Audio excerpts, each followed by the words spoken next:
тазалық дәрежесіне шағындалу. Қажетті құрал-жабдықтар: қолғап, куско айнасы, Фолькман қасықшасы, шыны, жолдама, іс-әрекеттер алгоритмі.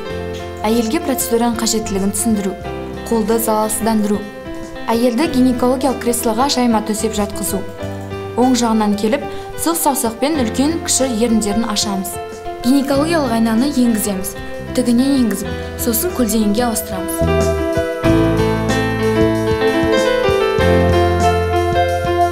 Фолькман қасықшасымен артқы күмбезден жағында аламыз. Шыныға жағамыз.